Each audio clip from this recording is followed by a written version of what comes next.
Hello everyone, welcome back to our channel. तो आज के इस वीडियो में हम लोग देखेंगे बीएससी पार्ट 3 मैथ ऑनर्स का सिलेबस। ठीक है, तो पार्ट 3 में आपको क्या क्या पढ़ना है उसके पहले मैं आपको बता दूं कि जो आपका फर्स्ट ईयर है, फर्स्ट ईयर और सेकंड ईयर, ठीक है।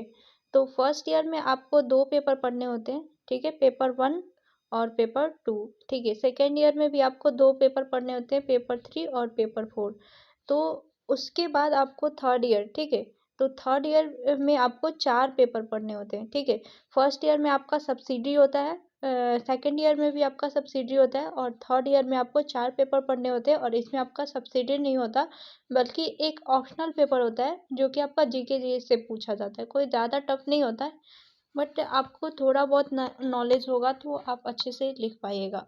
ठीक है, तो यहाँ पे अगर आप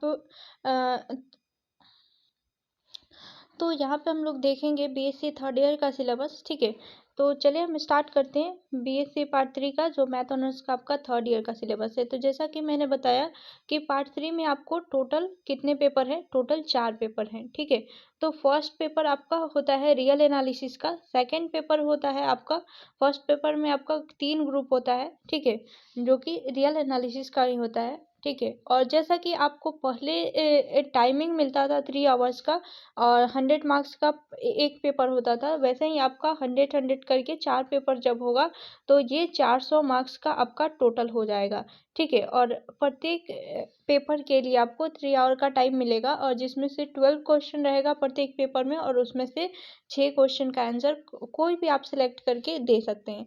ठीक है, तो आप लोग को हालांकि एग्ज़ाम जल्दी ही होगा और उसमें ज़्यादा टाइम देता नहीं है। ठीक है, तो आप लोग को कैसे पढ़ना है, क्या क्या पढ़ना है, वो सब इस वीडियो में मैं कवर करूँगी। तो जो भी बच्चे बीएससी पार्ट 3 कर रहे हैं या जो भी जाने वाले हैं अभी, तो या फिर पिछले वाले सेशन भी, वो सब लोग इस वीडियो को देख सकते हैं। और साथ में आप लोग चैनल को सब्सक्राइब जरूर कर लीजिए, शेयर भी कीजिए और वीडियो अच्छा लगे तो लाइक कर दीजिए। इतना मेहनत से वीडियो बनाया जाता है, तो आप लोग वीडियो को ज़रूर लाइक करें। ठीक है, और शेयर भी कीजिए, सब्सक्राइब भी कर लीजिए। साथ में आप लोग पीडीएफ लेने के लिए टेलीग्राम ग्रुप को ज्वाइन कर सकते हैं, जहाँ पे आप लोग को जो भी स्टडी मटेरियल का पीडीएफ होता है वो प्रोवाइड करा दिया जाता है, या फिर आपको, आप लोग कमेंट बॉक्स में बताइएगा, आप लोग को जो भी स्टडी में प्रॉब्लम आ रही होगी उस सबको सॉल्व करने का कोशिश किया जाएगा। ठीक है, तो यहाँ पे पार्ट 3 के सिलेबस में सबसे पहले हम लोग पेपर 5 की बात करेंगे। ठीक है, तो ये आपका मैथ ऑनर्स का ही सिलेबस है सिर्फ, और भी ऑनर्स, जो भी आपका ऑनर्स पेपर कौन सा है आप लोग कमेंट बॉक्स में बताइएगा, तो अदर बच्चे जो भी देख रहे होंगे इस वीडियो को उनके भी सिलेबस को बताया जाएगा। ठीक है, तो आपका पेपर 5 जो होता है वो, जैसा कि मैंने बताया कि प्रत्येक पेपर 100 मार्क्स का होता है, वैसे ही ये भी 100 मार्क्स का है और टाइमिंग आपको 3 आवर्स का दिया जाता है। ठीक है, अब देखिए यहाँ पे आपको जो टाइमिंग दिया जाएगा वो 3 आवर का दिया जाएगा और यहाँ पे आपको 6 question to be answer selecting at least 1 from each group. कम से कम प्रत्येक ग्रुप में से एक क्वेश्चन। आपको पेपर 5 में 3 ग्रुप होता है, ठीक है, ग्रुप ए, ग्रुप बी और ग्रुप सी। तो प्रत्येक ग्रुप में से कम एक एक क्वेश्चन, यानी ये एक एक करके 3 ग्रुप से 3 क्वेश्चन हो गया और 3 क्वेश्चन आप रैंडम किसी भी ग्रुप से कर सकते हैं या आप 2 ग्रुप 3 ग्रुप से मिला के कर सकते हैं। ठीक है, तो आपको जो है वो क्वेश्चन में इस तरीके से, यहाँ पे देखिए 60% जो होता है वो थ्योरी पोर्शन से दिया जाता है और आपको प्रॉब्लम 40% ही दिया जाता है। तो आप लोग ज़्यादा फोकस आप लोग क्या करेंगे कि थ्योरी पोर्शन पे करेंगे। आपका जो कंसेप्ट है वो अगर क्लियर रहता है तो आप क्वेश्चन को इजीली टैकल कर पाएंगे। ठीक है, तो चलिए हम लोग पेपर 5 में देखते हैं। तो पेपर 5 में आपको बुक कौन सा लेना है, रियल एनालिसिस का, ठीक है, जो कि लालजी प्रसाद का बुक है और इस बुक का रिव्यू मैं ऑलरेडी कर रखी हूँ, तो उसका जो लिंक है वो डिस्क्रिप्शन बॉक्स में दिया हुआ है। आप जाके वहाँ से देख सकते हैं कि आपका बुक कौन सा है, कैसा दिखता है और कितने में मिलेगा, सब आपको बुक के रिव्यू में बता दिया गया है। ठीक है, अगर आप चाहते हैं कि बुक का पीडीएफ लेना, ठीक है, अगर किसी को बुक का पीडीएफ चाहिए तो पीडीएफ आपको टेलीग्राम में अपलोड कर दिया जाएगा, लेकिन उसके लिए आपको पहले से कमेंट करके बताना पड़ेगा कि आपको पीडीएफ चाहिए। कम से कम 10-12 बच्चे होंगे तभी आपको पीडीएफ अवेलेबल कराया जाएगा। ठीक है, अब देखिए आपको ग्रुप ए का सिलेबस यहाँ पे दिया हुआ है। ठीक है, ग्रुप ए में आपको क्या क्या पढ़ना है, function of two variable, limit, double limit, repeated limit, Moore Osgood theorem, continuity of a function of two variable, differentiability of a function of two variables, उसके बाद sufficient condition for the differentiability, Young's and Schwarz theorem of the equality of F of X Y and F of Y X. उसके बाद आपको implicit function और implicit function theorem, उसके बाद inverse function theorem, ठीक है। उसके बाद Taylor theorem for a function of two variable, maxima minima, ठीक है। ये टू वेरिएबल इसके लिए पढ़ना है, और लैग्रांज में पढ़ना है जो कि अनडिटरमाइंड मल्टीप्लायर्स के लिए होगा, ठीक है। तो इधर से आपको टोटल ग्रुप ए से कितने क्वेश्चन देते हैं, 4 क्वेश्चन देते हैं, ठीक है। तो ग्रुप ए से अगर आप 4 क्वेश्चन कर लेते हैं तो ग्रुप बी से आप 1 क्वेश्चन कर लेंगे, और ग्रुप सी से ऐसा करके आपका 6 क्वेश्चन हो जाएगा। और ग्रुप ए आप इसको अच्छे से कर पाइएगा, बहुत ही आसानी से हो जाएगा, ज़्यादा हार्ड एंड टफ नहीं है। इधर से देखिए कि मोर और स्कूट थ्योरम हर साल पूछा जाता है, एक एक साल गैप करके, और इसमें जो मतलब जो भी टॉपिक दिए गए हैं ईजी ही है, ज़्यादा हार्ड नहीं है। आप लोग इसको एक बार पढ़िएगा और थोड़ा बहुत रिविजन से आपका काम चल जाएगा, ठीक है। तो चलिए अब हम ग्रुप बी की बात करते हैं। ग्रुप बी का आप लोग सिलेबस देख सकते हैं। ग्रुप बी में आपको ये सारे टॉपिक्स पढ़ने होते हैं, ठीक है। डेफिनेशन ऑफ रीमान इंटीग्रल जो भी है आप लोग इसको देख लीजिएगा, इससे आपको ज़्यादा टाइम लगेगा। यहाँ पे जो भी थ्योरम आपको दिया गया है या जो भी डेफिनेशन है वो सब आपको पढ़ना होगा। और ग्रुप बी से आपको टोटल नंबर ऑफ क्वेश्चन 3 आते हैं, ठीक है। अब हम लोग बात करते हैं ग्रुप सी की, ठीक है।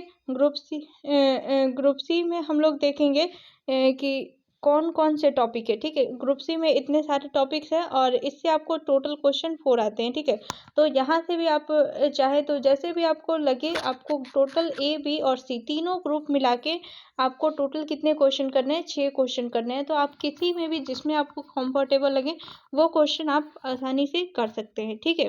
अब चलिए हम लोग पेपर 6 की बात करते हैं। तो जैसा कि हमने पेपर 5 का देखा, वैसे ही पेपर 6 भी आपका 100 मार्क्स का होता है और 3 आवर टाइमिंग होता है। इसमें भी आपको एक ग्रुप से एक ही क्वेश्चन सेलेक्ट, एटलीस्ट एक क्वेश्चन सेलेक्ट करना ही है, और उसमें भी आपको टोटल नंबर ऑफ क्वेश्चन 6 करने हैं, ठीक है। तो इधर भी आपको ग्रुप दिया हुआ है, 3 ग्रुप है पेपर 6 में भी।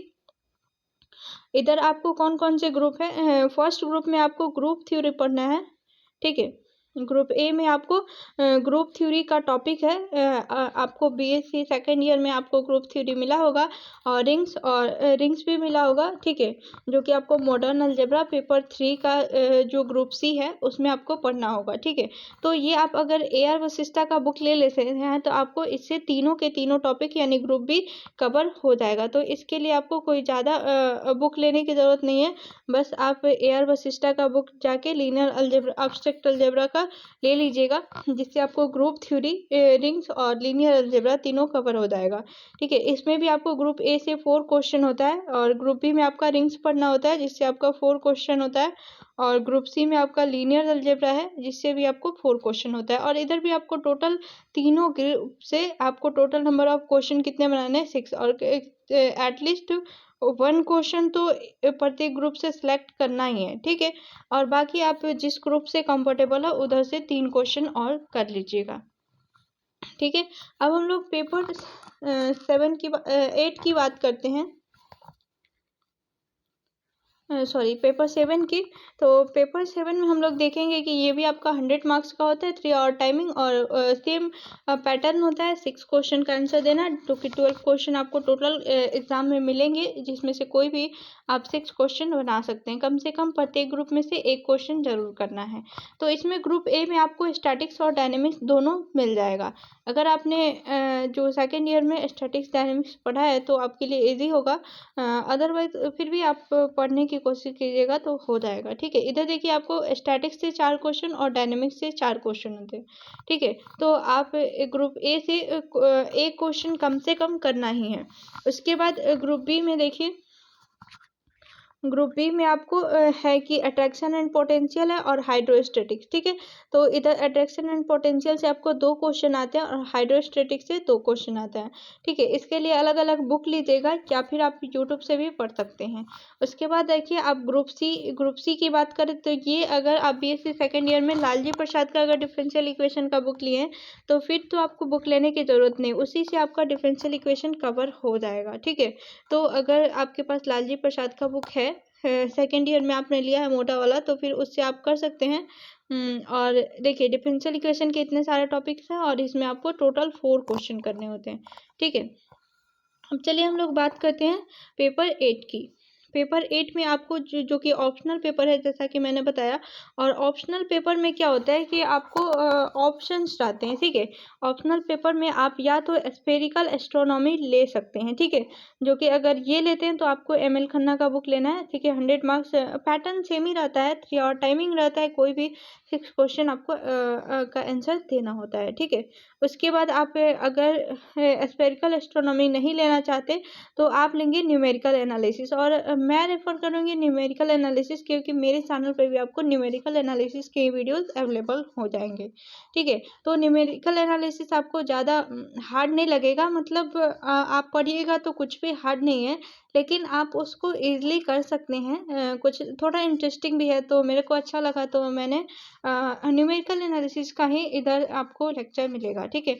ये आपका 100 मार्क्स का होता है और 3 आवर टाइमिंग होता है, और इधर आपका सेम पैटर्न कोई भी 6 क्वेश्चन आपको करना होगा, ठीक है। इसमें टॉपिक कौन कौन से आप लोग इधर से देख सकते हैं, स्क्रीनशॉट लेना चाहे तो स्क्रीनशॉट ले लीजिए, अदरवाइज सिलेबस का पीडीएफ आप लोग को अवेलेबल करा दिया जाएगा, ठीक है। अब देखिए अगर आप स्फेरिकल एस्ट्रोनॉमी नहीं लेना चाहते, प्रोबेबिलिटी थ्योरी, हालांकि आप लोग को मैं सजेस्ट करूँगी कि स्फेरिकल एस्ट्रोनॉमी या फिर न्यूमेरिकल एनालिसिस ले। ज़्यादातर बच्चे को न्यूमेरिकल एनालिसिस मैं यही सजेस्ट करूँगी क्योंकि मेरे चैनल पे भी इधर अच्छे से आपको मिल जाएगा वीडियो, क्योंकि देखिए आप अगर क्लासेस करते हैं तो क्लासेस में तो सारे पेपर कवर नहीं होते, तब तक आपके एग्ज़ाम हो जाते हैं, क्योंकि थर्ड ईयर का एग्ज़ाम तो यूनिवर्सिटी बहुत जल्दी ले लेता है और इसमें पेपर भी डबल हो जाते हैं। जैसे आपको फर्स्ट ईयर सेकेंड ईयर में 2-2 पेपर पढ़ना होगा, लेकिन थर्ड ईयर में आपको 4 पेपर पढ़ना होता है, तो इसके लिए आपको टाइमिंग भी ज़्यादा नहीं मिलता। लेकिन फर्स्ट ईयर में आपको 1.5 साल 2 साल का टाइमिंग मिलता है, तब भी आपको 2 पेपर ही करना होता है, ठीक है। सेकेंड ईयर में आपको 1 साल या 7-8 मंथ टाइम मिलता है, तब भी आपको 2 पेपर करना होता है, लेकिन इधर 6-7 मंथ के अंदर एग्ज़ाम ले लेता है और यहाँ पे आपको 4 पेपर करना होता है। तो मैथ तो इतना मतलब प्रैक्टिस का चीज़ है, तो फिर टाइम लगता ही है, तो इतना जल्दी हो पाना मुश्किल है। तो फिर आप लोग क्या करेंगे कि अदर पेपर आप किसी टीचर से पढ़ना चाहे तो पढ़ सकते हैं, अदरवाइज आप यूट्यूब को फॉलो कर सकते हैं। और न्यूमेरिकल एनालिसिस का वीडियो आपको मेरे चैनल पे ही मिल जाएगा, ठीक है। आपको अगर नोट्स का पीडीएफ चाहिए तो आप लोग टेलीग्राम पे मैसेज कर सकते हैं, ठीक है। यहाँ से देखिए अब प्रोबेबिलिटी थ्योरी है, ये भी सेम पैटर्न का है, इसका सिलेबस भी देख लीजिए, स्क्रीनशॉट लेना है तो ले सकते हैं। उसके बाद यहाँ पे थ्योरी ऑफ नंबर्स है, इसका सिलेबस भी आप लोग देख सकते हैं और स्क्रीनशॉट लेना चाहते तो ले सकते हैं, ठीक है। तो बस इतना ही आपका ऑप्शनल में क्या क्या ले सकते हैं, सॉरी पेपर 8 में आपका थ्योरी ऑफ नंबर्स या प्रोबेबिलिटी थ्योरी या फिर आपका न्यूमेरिकल एनालिसिस या फिर स्फेरिकल एस्ट्रोनॉमी, इसमें से कोई भी एक आप लेके पढ़ सकते हैं, ठीक है। तो अगर आप न्यूमेरिकल एनालिसिस लेते हैं तो ये अच्छा है, इसके लिए आपको वीडियो ज़्यादा बुक लीजिएगा या नहीं लीजिएगा कोई फ़र्क नहीं पड़ेगा, आप मेरे नोट्स लेके और वीडियो देख के पढ़ सकते हैं, ठीक है। तो फिर आपका यही सिलेबस था पार्ट 3 का, और हम लोग इस वीडियो को एंड करते हैं, मिलते हैं नेक्स्ट वीडियो में, ठीक है। तो अगर आपको कोई भी दिक्कत हुआ हो, कुछ भी डाउट हो, तो आप लोग कमेंट बॉक्स में मुझे बता सकते हैं, आपके हर एक डाउट को सॉल्व किया जाएगा, ठीक है।